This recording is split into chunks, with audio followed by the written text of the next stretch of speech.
Bonjour, merci beaucoup d'avoir cliqué sur ce canal encore. Merci beaucoup pour votre fidélité.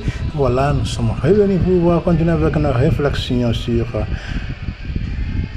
le peuple de Dieu, c'est-à-dire Yahvé et son peuple. Yahvé et son peuple.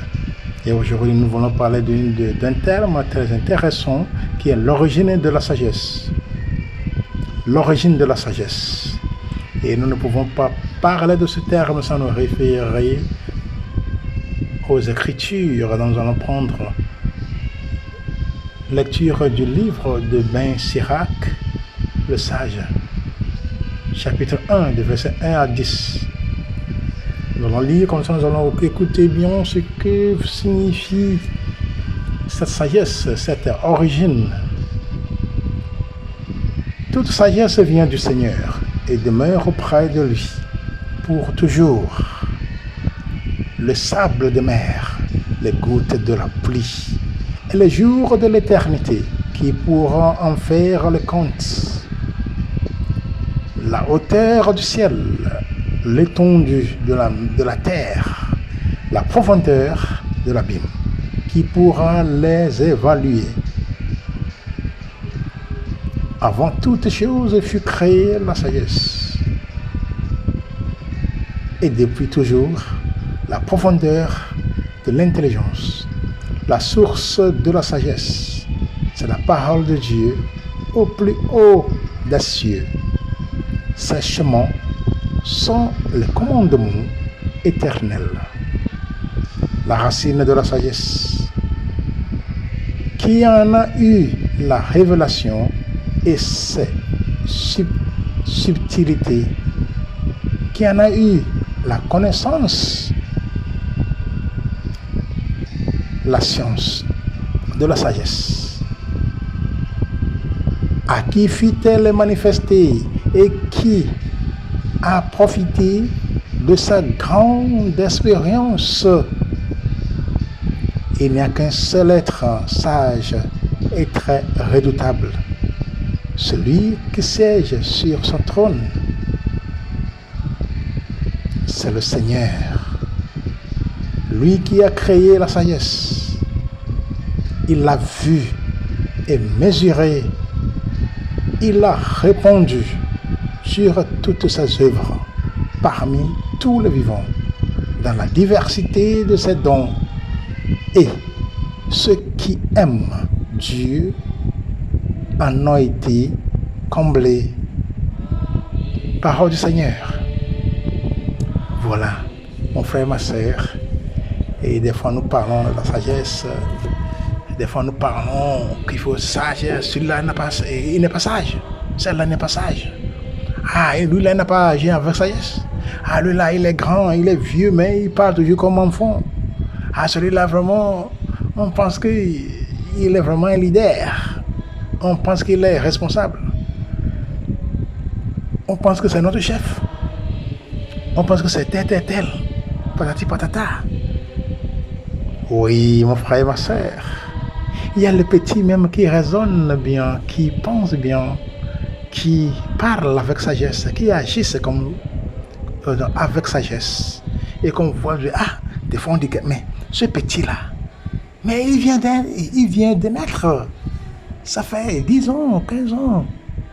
C'est un adolescent, c'est une adolescente. C'est un bébé. Voilà, regardez, mais voilà comment il fait les choses, comment elle parle. Vous voyez? Parce que il ne faut pas oublier que c'est Dieu qui est à l'origine de tout. C'est lui le créateur de tout cela. Parce que toute sa sagesse, selon cette lecture, vient de lui. Vous voyez? Donc, si nous voulons entrer, pouvoir parler un peu de cette lecture, nous voyons que la sagesse est un mystère. Vous voyez, est un mystère.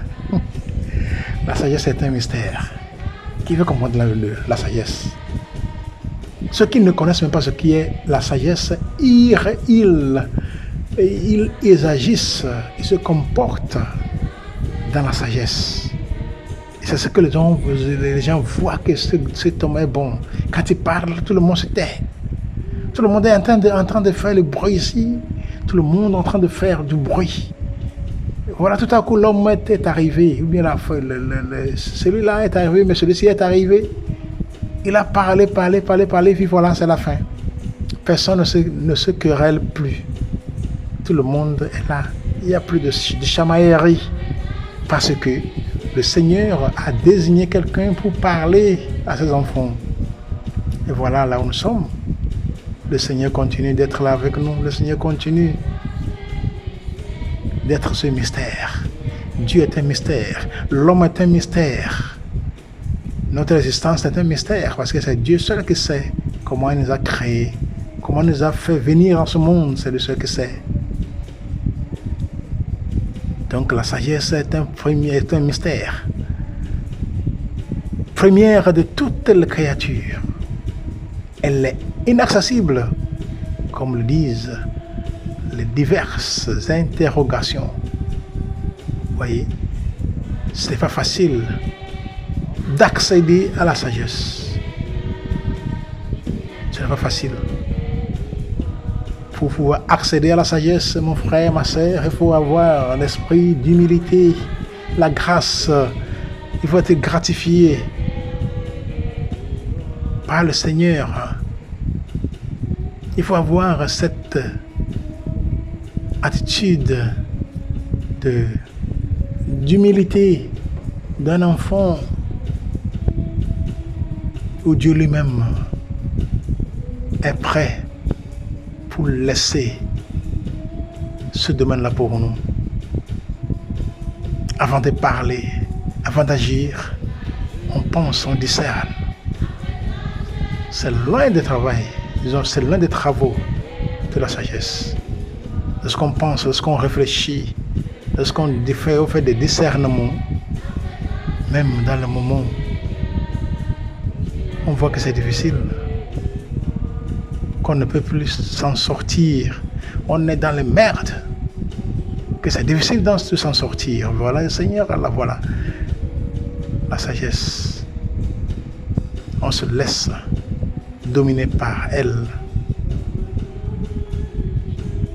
Les images de racines, nids et fruits définissent la sagesse comme un arbre qui fait écho à l'arbre de vie du livre de la Genèse. Vous voyez, nous avons vu beaucoup d'images, c'est pour cela que j'ai lu la lecture, pour que nous puissions écouter, comprendre ce que le Seigneur veut nous dire, ce que cette lecture veut nous dire sur la vie. Dieu est le sage par excellence, et il donne sa sagesse à tout homme et à ses amis qui observent ses commandements.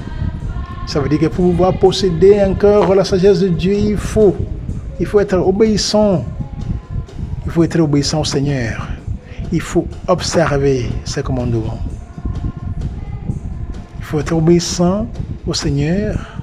Il faut observer ses commandements, ses décrets, ses lois, la loi du Seigneur. Qu'est-ce que la loi du Seigneur a dit? Qu'est-ce que la loi du Seigneur nous a dit? Qu'est-ce que la loi du Seigneur nous a préconisé, nous a conseillé de faire? Qu'est-ce que le Seigneur nous a dit dans sa parole, dans ses lois? C'est ça. C'est pour cela qu'il faut toujours être à l'écoute du Seigneur, qui est lui-même la source l'origine de la sagesse. Celui de qui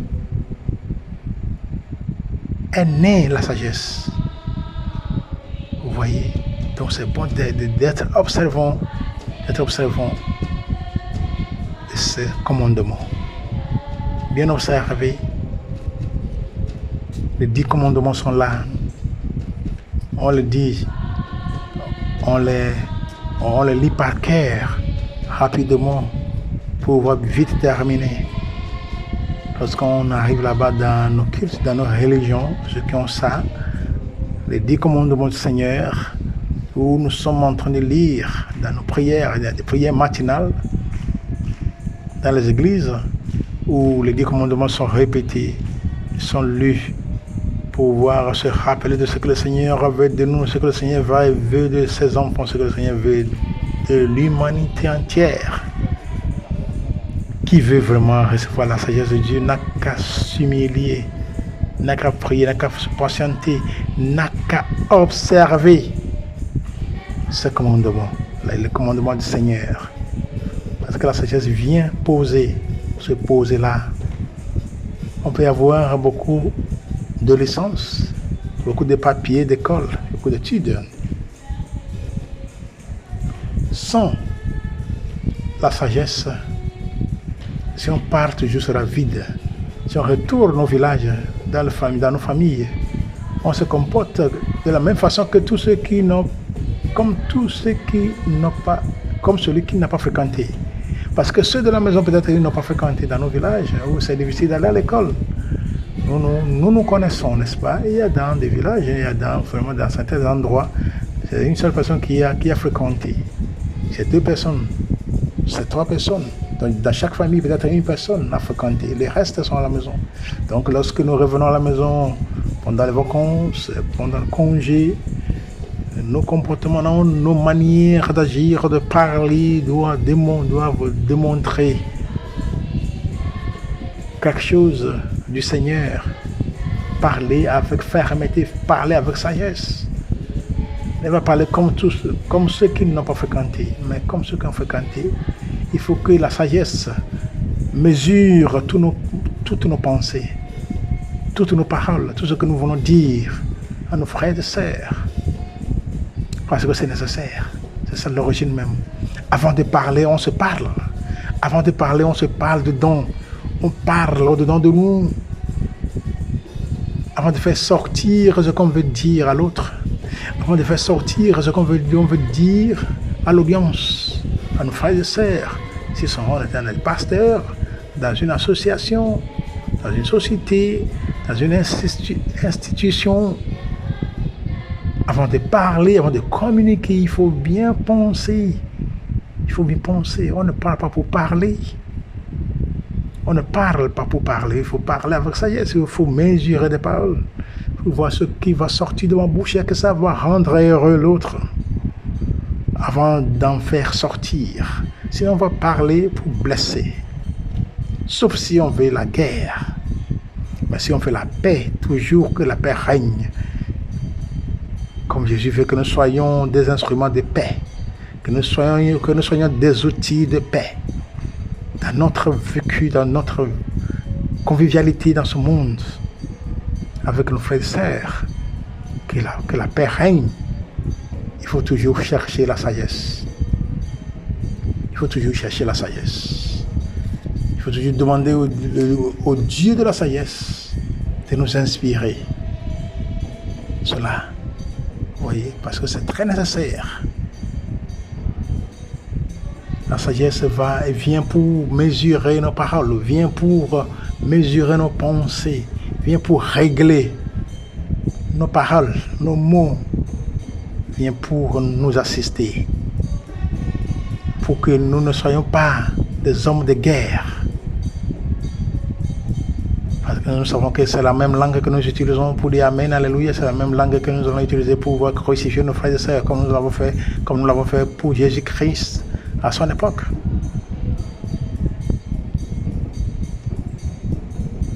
Dieu est là, il veut nous inspirer.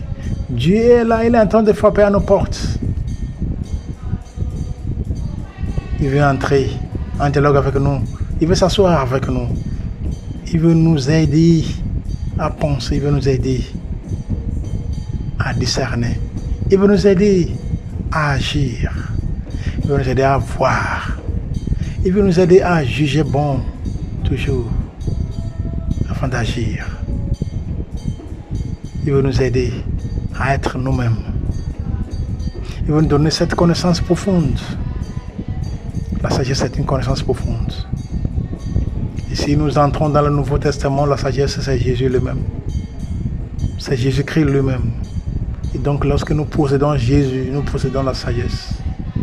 Qui possède Jésus possède la sagesse tout entière. Donc, il faut toujours chercher. Il faut toujours chercher à ce que cette sagesse soit pour nous. Il faut s'en accaparer. Il faut que la sagesse domine notre être. Il faut que la sagesse domine nos pensées. Il faut que la sagesse de Dieu illumine nos vies. Lorsque nous prions au Seigneur, il faut que nous demandions cela pour nous-mêmes, pour nos frères et sœurs, pour nos enfants, pour nos chefs d'État, pour tous responsables qui prennent soin des autres, qui prennent soin de leurs frères et sœurs. Il faut que nous prions pour eux. Nous prions pour nous et prions pour eux aussi, à utiliser la tête. Quelqu'un peut ne pas fréquenter l'école, rester au banc d'école, mais quand ce quelqu'un parle la langue maternelle, on voit plein de sagesse là-dedans. Je ne vais pas parler pour parler, mais parler avec sagesse. Pour éduquer le peuple, pour éduquer la famille, pour éduquer les enfants, pour éduquer sa femme, pour éduquer son mari, pour éduquer ses frères et sœurs. La sagesse, c'est ça. Elle vient pour nous inspirer de bonnes choses. Parce que la même chose que quelqu'un peut dire qui va amener la guerre, un autre peut dire la même chose avec la sagesse qui amène la paix. Ça dépend de comment nous lisons les choses. Ça dépend de comment nous parlons. Ça dépend de comment nous comprenons les choses autour de nous. Le contexte, nos cultures, la mentalité que nous avons. Donc avec la sagesse, voilà, nos cultures vont même vivre longtemps et pour toujours. Justement parce que c'est Dieu même qui est l'auteur. C'est lui-même qui est en nous, c'est lui-même qui guide nos vies. C'est lui-même la source de notre vie. Si c'est lui la source de la sagesse, donc on dit quoi? La sagesse est nécessaire. Elle est très nécessaire. Elle veut nous aider à grandir dans la vie, à savoir agir, à savoir marcher. La sagesse nous aide à savoir penser. Elle nous aide à aller de l'avant dans la vie. Nous allons demander au Seigneur de nous aider tous à pouvoir bien rester attachés à lui, pouvoir bien rester à ses côtés, à pouvoir bien toujours rester à sa présence, pour qu'il puisse nous inspirer toujours de sa sagesse, ce qui va nous aider tout au long de notre vie, tout au long de notre séjour sur cette terre. Nous ne savons pas combien d'années nous allons vivre sur cette terre, mais que le peu de temps que nous allons vivre sur cette terre puisse inspirer les autres, puisse être exemplaire aux autres. On dit que cet homme-là, cet homme de tel pays, ou de telle culture, de tel village, il était comme ça, il était comme ça. quand il parle, quand il conseille, quand il éduque. Voilà.